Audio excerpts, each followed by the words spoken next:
आता है। अगर आप बहुत भजन करते हैं, बहुत कथा सुनते हैं, सत्संग करते हैं, तो आपका भजन, आपकी कथा, आपका सत्संग ये कितना फल रहा है, ये आपके स्वप्न की स्थिति से पता चलेगा। किस प्रकार के स्वप्न आपको आते हैं।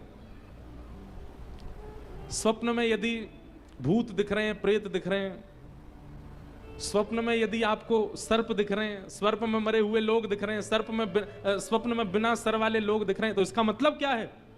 कहीं ना कहीं क्रोध, कहीं ना कहीं काम, कहीं ना कहीं लोभ, मोह, ईर्ष्या, द्वेष, ये जितने भी संसार के विषय भोग हैं, इन सब की मात्रा आपके चित्त में बहुत ज्यादा बढ़ गई है। इसलिए स्वप्न की स्थिति में आपको दूषित दर्शन हो रहा है। आपका भजन बढ़ेगा, आपका सत्संग बढ़ेगा, तो आपको स्वप्न में या तो नाम सुनाई देगा, लीला दिखाई देगी, धाम का दर्शन होगा। हम कह रहे हैं प्रत्यक्ष ठाकुर जी ना दिखें, लेकिन धाम दिखेगा, वृंदावन दिखेगा, रामेश्वरम दिखेगा, हमारे श्री रंगनाथ भगवान दिखेंगे, गोवर्धन दिखेंगे, बद्रीनाथ दिखेंगे। प्रत्यक्ष ठाकुर जी ना दिखें, धाम दिख रहा है, इसका मतलब आपका भजन, आपका सत्संग फल रहा है। स्वप्न में धाम भी नहीं दिख रहा, लेकिन भगवत भजन करने वाला कोई वैष्णव दिखाई दे रहा है, कोई कथाकार दिखाई दे रहे हैं, कोई संत दिखाई दे रहे हैं, कोई भजनानंदी महात्मा दिखाई दे रहे हैं, तो भी समझो कि आपका भजन फल रहा है। शुभ आयुध दिखाई दे रहे हैं, ठाकुर जी का त्रिशूल दिखाई दे रहा है, महादेव का, भगवान की श्रृंगी दिखाई दे रही है, बाल कृष्ण प्रभु की वंशी दिखाई दे रही है, ये आयुध दिखाई दे रहे हैं, या भगवान के शुभ चिन्ह दिखाई दे रहे हैं, तो भी आपका भजन फल रहा है। और पीत वर्ण दिखाई दे रहा है, पीला रंग, श्याम वर्ण दिखाई दे रहा है।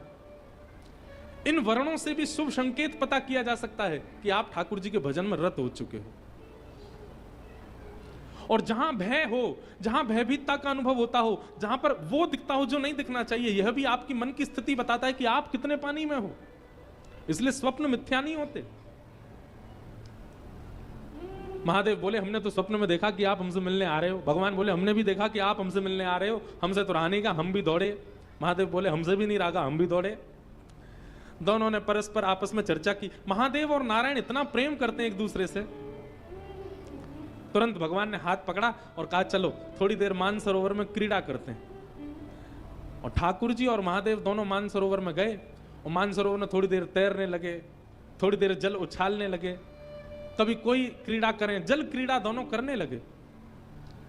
वर्णन करते हैं कि जल क्रीड़ा करते करते करते करते करते हजारों लाखों वर्ष बीत गए, ना भूख लगी, ना प्यास लगी, ना निद्रा आई, और दोनों पृथ्वी के संचालन करता एक दूसरे के साथ क्रीड़ा में लगे हैं।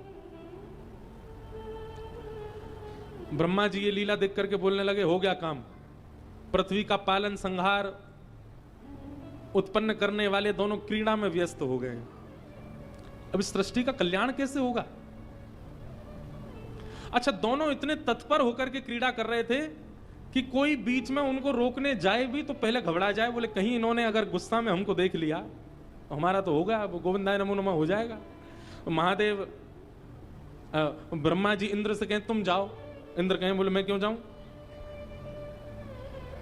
वरुण देव को भेज दो, वरुण देव कहें मैं क्यों जाऊं। पवन देव को भेज दो, पवन बोले मैं क्यों जाऊं। सबको अपना जीवन प्यारा। बोले इन दोनों के कार्य में विक्षेप डालने का मतलब है कि अपने जीवन से हाथ धोना। ब्रह्मा जी बोले वो सब तो ठीक है, लेकिन इन दोनों को रोका नहीं गया तो सृष्टि का पालन कैसे होगा?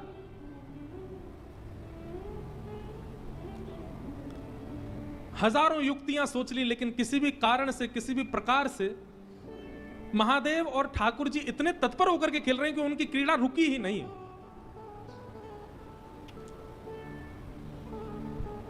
तभी ब्रह्मा जी ने आवाहन किया, किनका? कपीश्वर हनुमान जी का। अनंत बलवंत श्री हनुमान जी महाराज का